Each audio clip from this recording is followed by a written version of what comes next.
por esta invitación. Lo cierto es que me siento en casa estando con vosotros y además, no, sí, y además pues bueno, me sirve para estar también en contacto con los que nos hemos visto durante muchos años. Así que gracias por la invitación. Y ahora Paco acaba de comentar, pues hemos adorado, hemos alabado, y esto nos recuerda un poquillo también el tema del mensaje de hoy, que es el hecho de cuál es el propósito de la Iglesia. Y me centraré en algo concreto, ¿eh? Pero ¿cuál es el propósito de la Iglesia? Pues uno de los propósitos principales es adorar. Estamos aquí para adorar a Dios. Además, estamos aquí también para amarnos entre nosotros. Y aunque esto ahora sea más complicado por esas situaciones, sabemos que realmente tenemos este amor. También estamos para edificarnos los unos a los otros. Pero mirad, hay un punto que es muy, muy importante en cuanto a la labor de la Iglesia. Y este punto que es muy, muy importante es que la Iglesia ha sido enviada al mundo para dar testimonio de Cristo. Este punto es vital en la Iglesia. Si nos fijamos, la Trinidad de por sí está enviando, siempre está enviando. El Padre envía al Hijo. Recordáis ese texto, ¿verdad? Que y nosotros hemos visto y testificamos que el Padre ha enviado al Hijo, el Salvador del mundo, en Juan 1:14. Pero es que además también el Padre y el Hijo envían al Espíritu Santo. Os leo otro texto, pero cuando venga el Consolador, a quien yo os enviaré del Padre, el Espíritu de verdad, fijémonos, el cual procede del Padre, él dará testimonio de mí. Procede del Padre y el Hijo lo envía.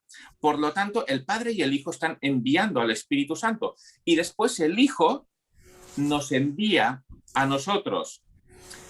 Otro texto. Entonces Jesús les dijo otra vez, paz a vosotros. Como me envió el Padre, así también yo os envío. Así que vemos esto en la Trinidad. El Padre envía al Hijo, vemos que el Padre y el Hijo envían al Espíritu Santo, el Hijo nos envía a nosotros, por lo tanto, nosotros estamos en una misión siendo enviados.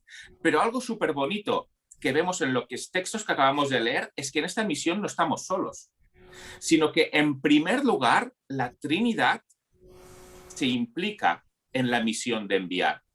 Y nosotros lo que tenemos que hacer es unirnos a ellos. Así que la misión de la Trinidad está en el mundo y nosotros debemos de unirnos a esta misión. Y entonces la pregunta que nos hacemos es, ¿cómo hacemos esto? ¿Cómo nos unimos a esta misión de ser enviados? Entonces, hoy veremos dos características que debe de tener la Iglesia, pero no solo la Iglesia, sino también cualquier persona para cumplir esta misión de ser enviado al mundo. No quiere decir que no haya más características, las hay, pero nos vamos a centrar en un texto y en ese texto veremos dos características. Y el título del mensaje de hoy, que va de este hecho de ser enviados para llevar el mensaje del Evangelio, es del hebreo al español. ¿Por qué? Porque tenemos que llevar un mensaje que fue dado al pueblo hebreo hace 2000 años al pueblo español o catalán en el que estamos viviendo. Entonces, si queremos aprender sobre cómo llevar el mensaje, sobre cómo hacer este hecho de ser enviados, desde luego alguien de quien lo podemos aprender de forma magistral es de Pablo. Así que os pido que me acompañéis en la lectura en primera los Tesalonicenses, en el capítulo 1 y en el versículo 2. Aquí es donde centraremos el mensaje. En primera de los Tesalonicenses, en el capítulo 2. Primera de Tesalonicenses, capítulo 2. Y empiezo leyendo. Dice, porque vosotros mismos sabéis, hermanos, que nuestra visita a vosotros no resultó vana, pues habiendo antes padecido y ser ultrajados en Filipos, como sabéis, tuvimos de nuevo en nuestro Dios para anunciaros el Evangelio de Dios en medio de gran oposición, porque nuestra exhortación no procedió de error ni de impureza, ni fue por engaño, sino que según fuimos aprobados por Dios para que se nos confiase el Evangelio, así hablamos, no como para agradar a los hombres, sino a Dios que prueba los corazones. Porque nunca usamos de palabras lisonjeras, como sabéis, ni encubrimos avaricia, Dios es testigo, ni buscamos la gloria de los hombres, ni de vosotros, ni de otros, aunque podíamos seros carga como apóstoles de Cristo. Y vamos a terminar ahora aquí esta primera parte del texto. Nos está hablando de varias cosas, pero de entre ellas nos habla de una palabra que no procede de error. Aquí Pablo está recordando a los tesalonicenses cuando fue a ellos después de estar en Filipos con Silas, en que lo habían encarcelado y se fue a los tesalonicenses. Y nos dice que les dijo, que les explicó una palabra que no procede de error, en el versículo 2. Por tanto, la palabra, para que tenga efecto, para que realmente convierta, tal y como convirtió a los tesalonicenses, tiene que ser una palabra que no proceda de error. Y el mismo Pablo nos dice por qué no procede de error. Pues porque viene de Dios. La palabra que procede de Dios es una palabra que no contiene error. Y Pablo es consciente de que los hombres estamos tentados a añadir cosas a la palabra. Estamos tentados a cambiar algunas cosas, a modificar otras para agradar a los hombres, porque si no el mensaje quizás vaya a ser rechazado, tal y como nos está diciendo este texto. Pero Pablo dice, yo no lo hice así. Yo no lo hice para agradar a los hombres, ni muchísimo menos, sino que yo soy consciente que el mensaje proviene de Dios y os lo transmití sin error. Es fácil, ¿verdad? Recordar quizás algunas vertientes cristianas que, mira, ostras, es que esta parte del Evangelio, lo cierto es que no cuadra con lo que estamos viviendo ahora en la sociedad, lo pueden rechazar, por eso mejor que lo dejemos de lado. Pablo dice, jamás hice esto. La palabra de Dios os la transmití de forma íntegra. Pero conociéndoos a vosotros, conociendo el entorno en el que nos vivimos, sé que no tenéis esta intención. Sé que no tenéis la intención de cambiar el Evangelio para adaptarlo a los hombres. Entonces, vamos a ver otro aspecto de esta palabra que no procede de error. Porque si la palabra no tiene que proceder de error, y es cierto, tiene que ser la palabra de Dios, también tiene que ser entendida sin error. Porque quizá nosotros expresamos una palabra que de verdad proviene de Dios y procuramos ser fieles a Él, pero la expresamos de una forma que no se entiende correctamente. Por lo tanto, es importante que la palabra no proceda de error, por supuesto, pero también es importante que sea entendida sin error. Y en esto sí que creo que podemos caer.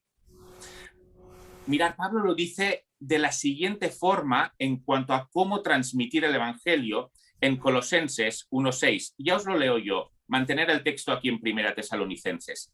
Ahí, hablando del Evangelio, dice, desde el día que oísteis y comprendisteis la gracia de Dios en verdad.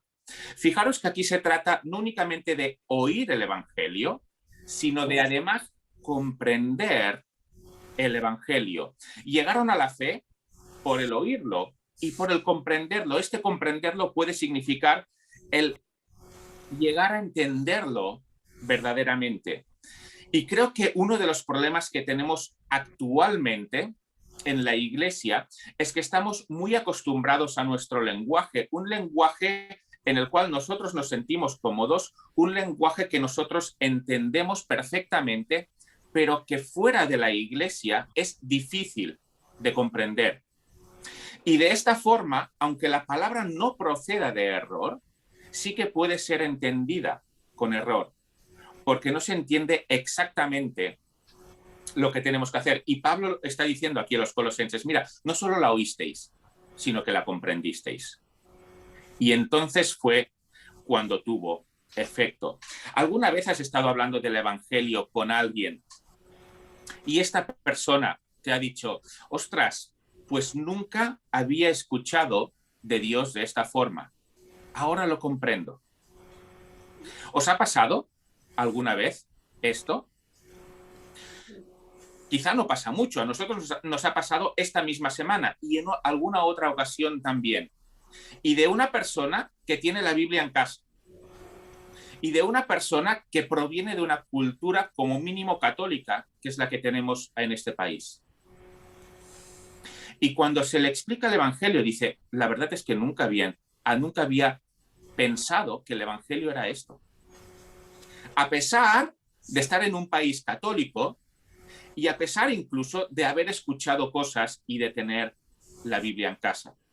Por lo tanto, la cuestión no es únicamente el hecho de transmitir el mensaje sin error, que de verdad creo que tenemos el corazón puesto en esto, sino que se trata de hacer un esfuerzo, y es un esfuerzo de verdad, para cambiar nuestro lenguaje en el que nosotros nos entendemos muy bien, pero para cambiar nuestro lenguaje y adaptarlo a lo que los demás pueden entender.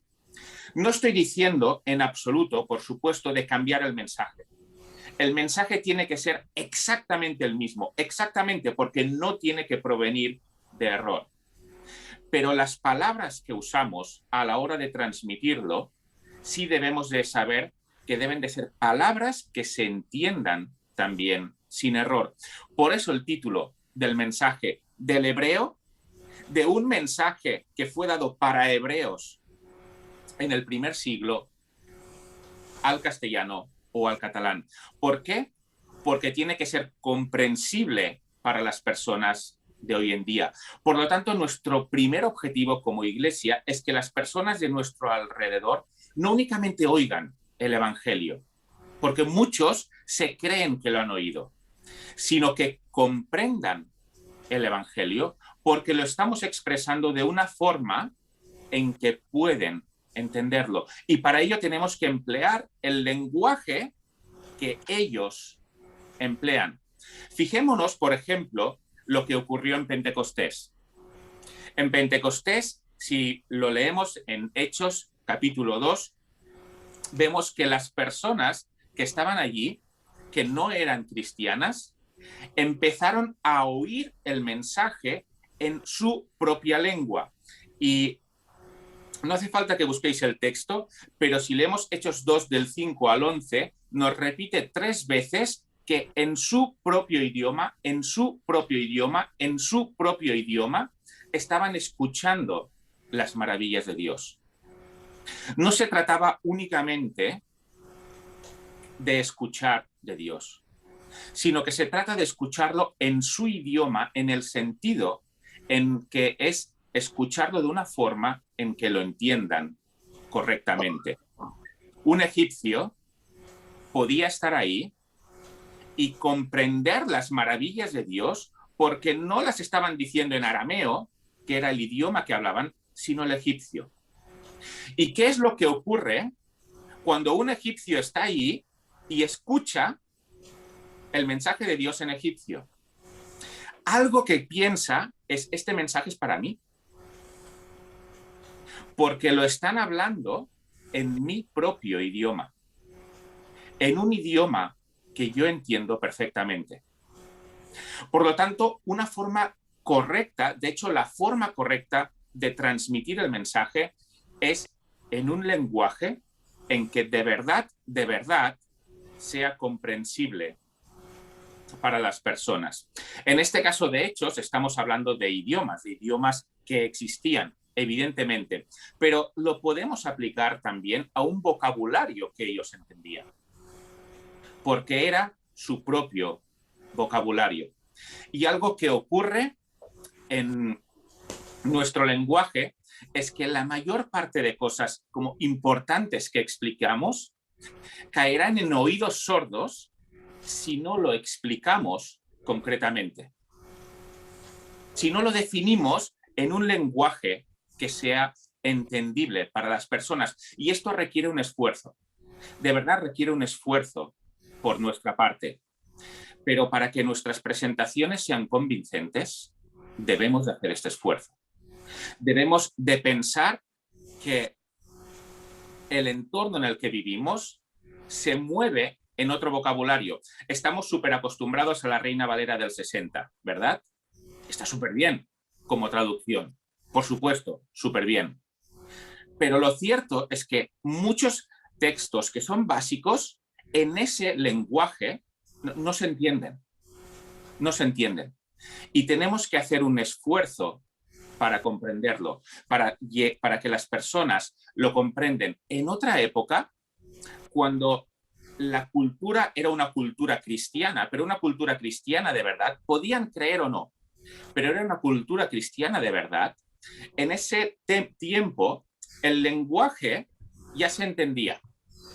No hacía falta hacer este esfuerzo para cambiar el lenguaje y que sea comprensible. No hacía falta. Pero actualmente no estamos en esa cultura. Actualmente, cuando alguien habla de pecado, no se entiende. No se entiende únicamente hablar de pecado, sino que hay que definir, hay que explicar lo que es el pecado. Y esto tenemos que hacerlo de una forma intencional. ¿Por qué?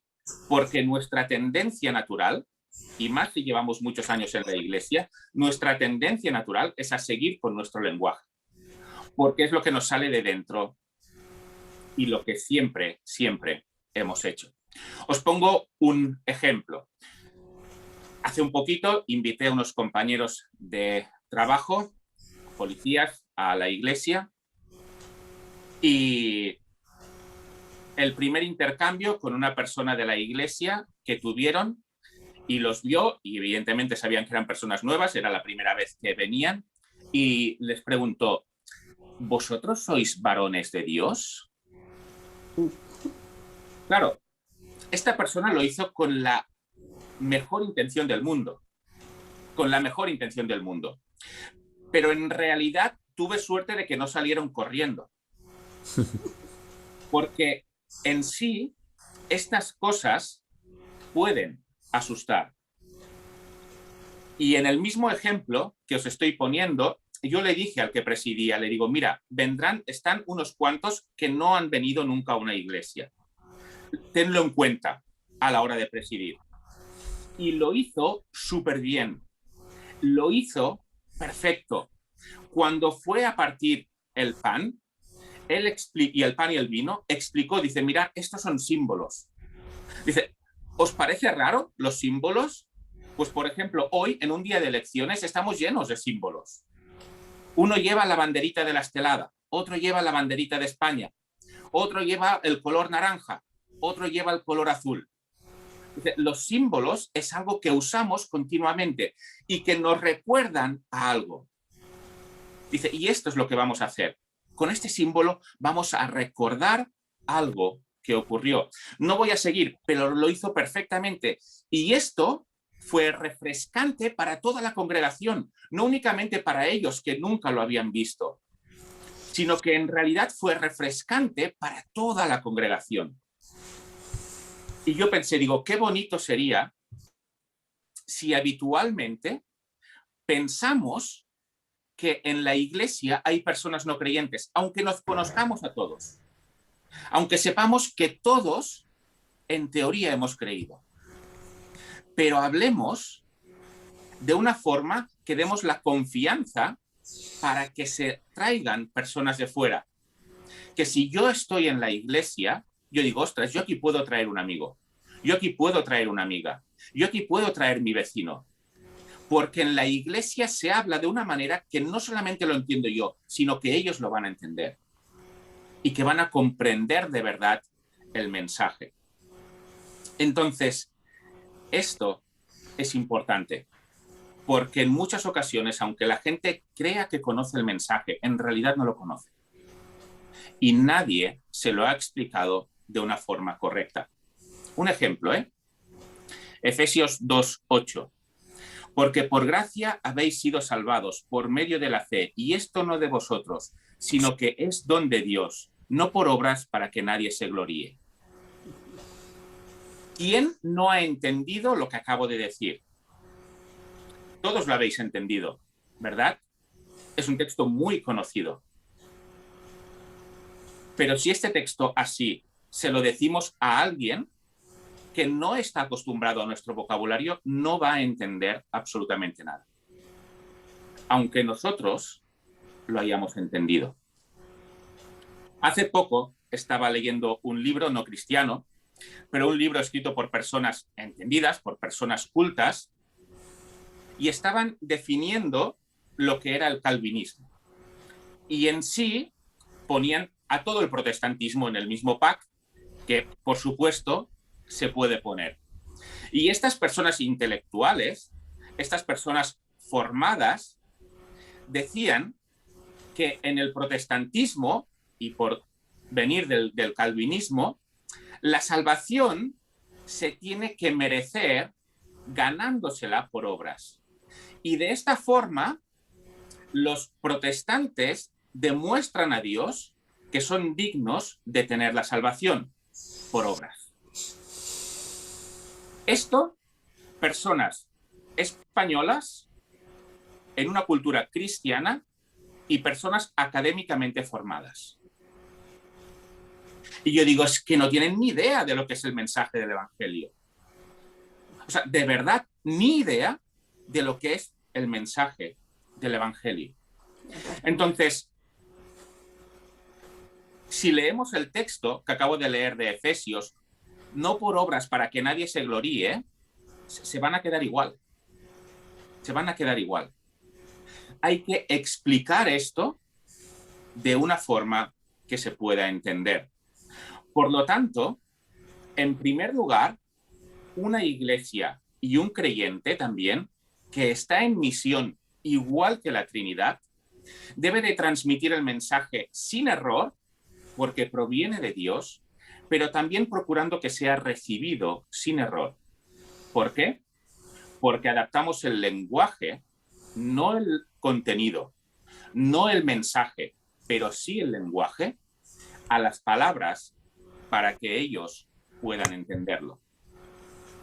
Segunda característica que debe tener una iglesia que esté en esta misión.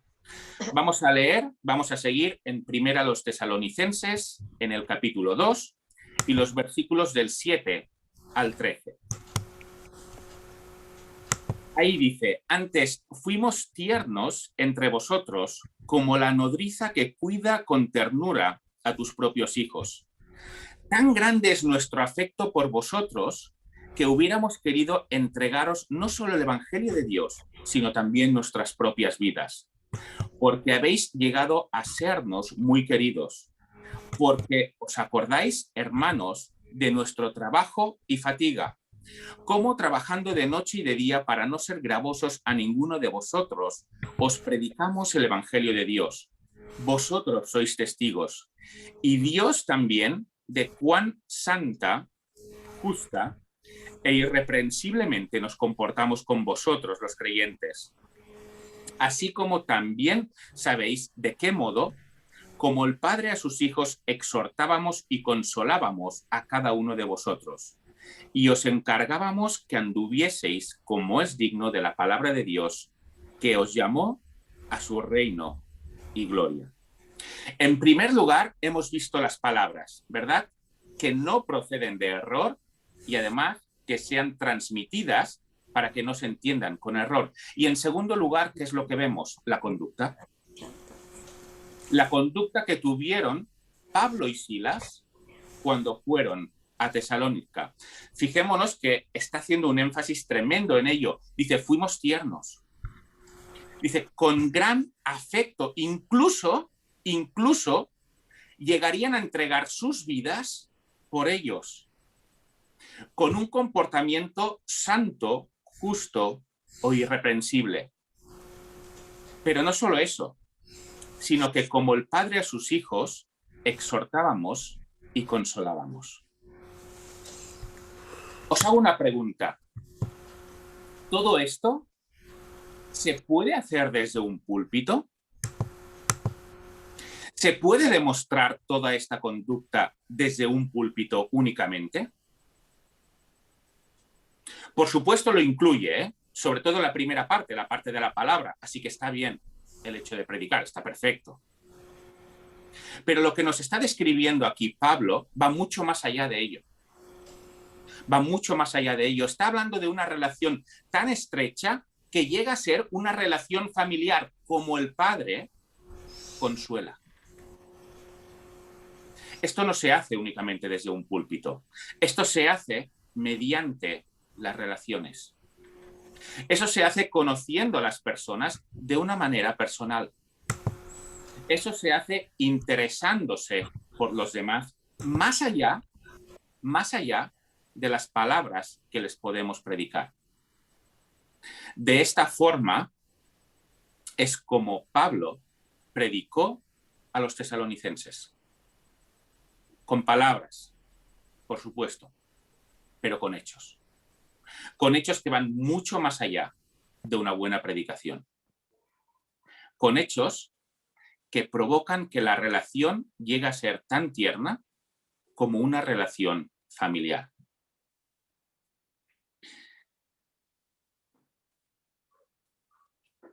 ¿Cómo nos aplicamos esto a nosotros también?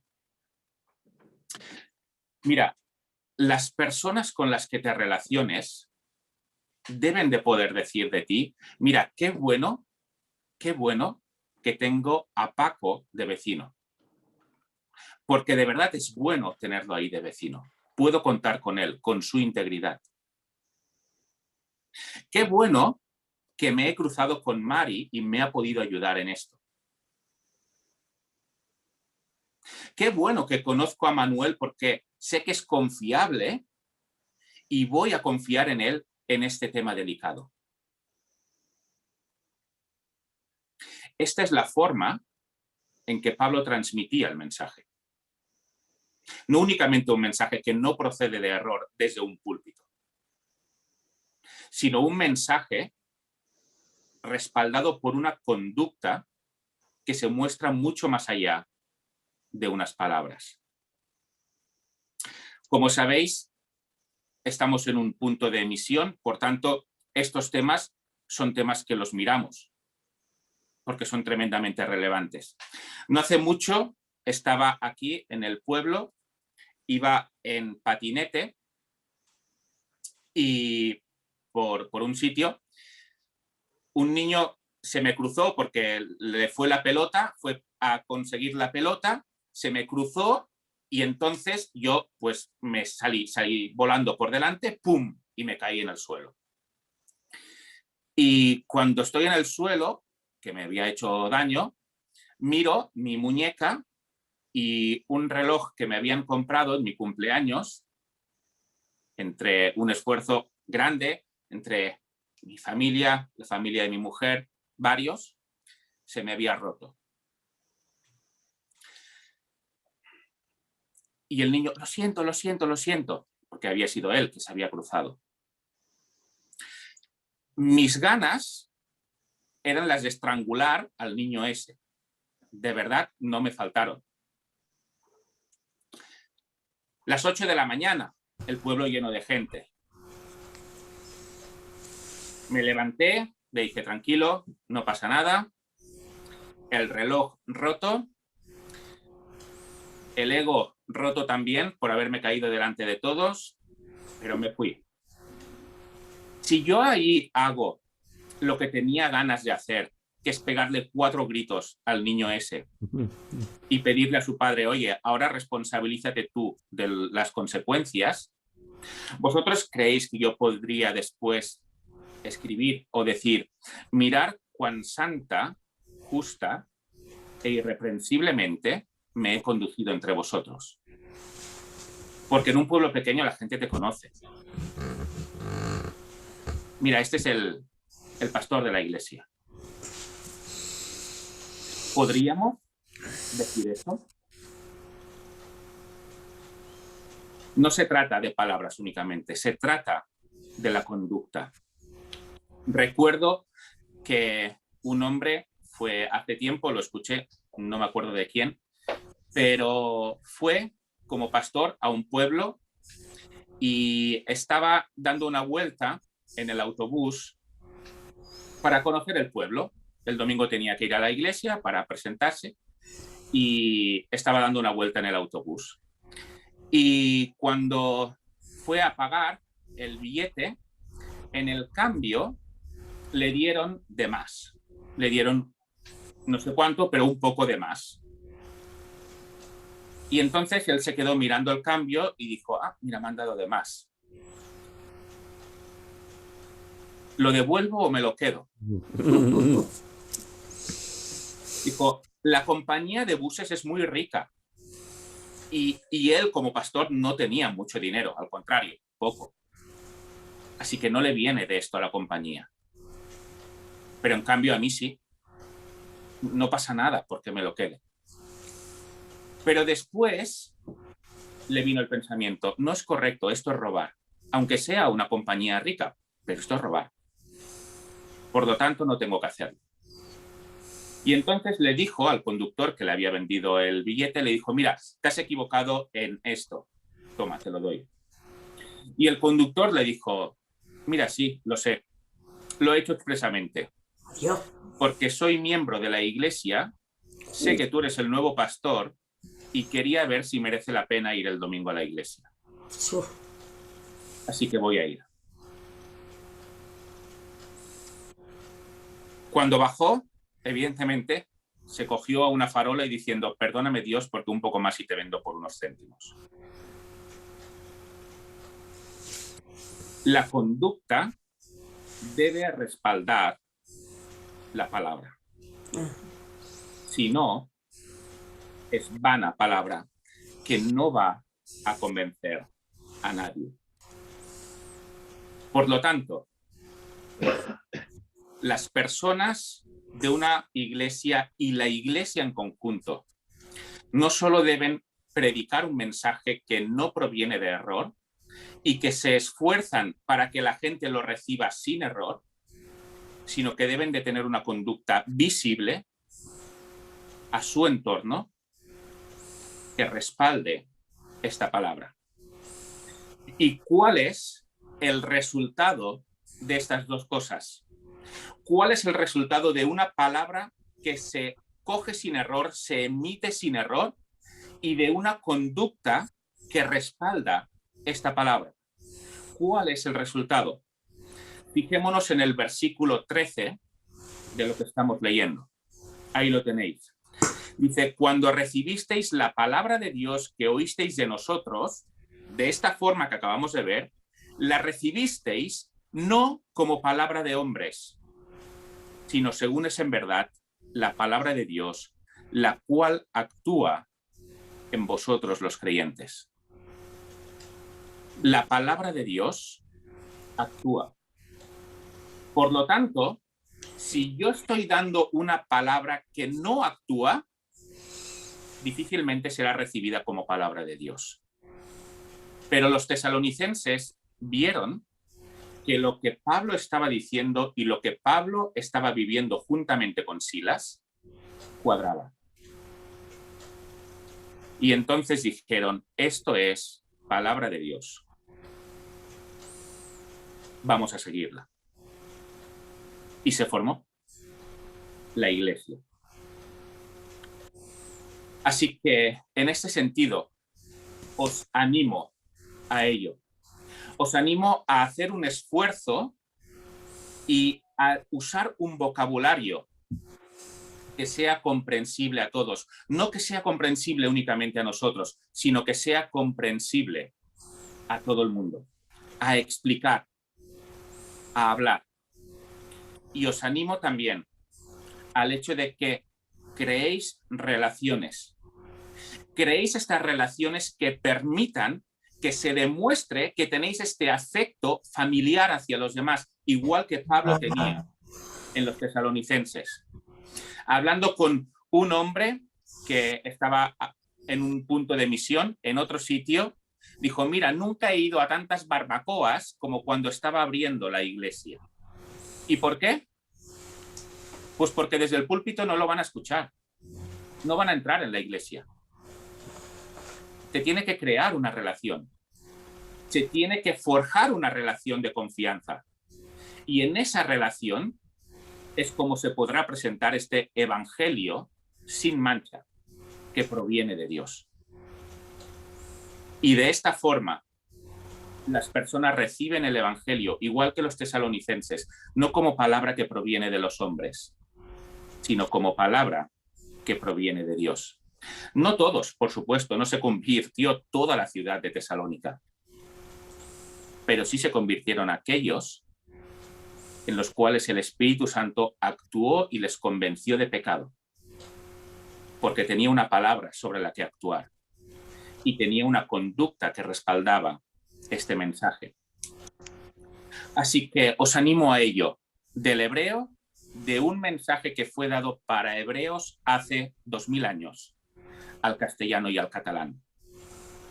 ¿Por qué? Porque aunque estemos en una cultura que se llama cristiana, las gentes que tenemos alrededor no conocen de verdad el evangelio, de verdad no lo conocen. Si creáis estas relaciones y explicáis el mensaje de una forma que se entienda, os van a decir, nunca lo había escuchado.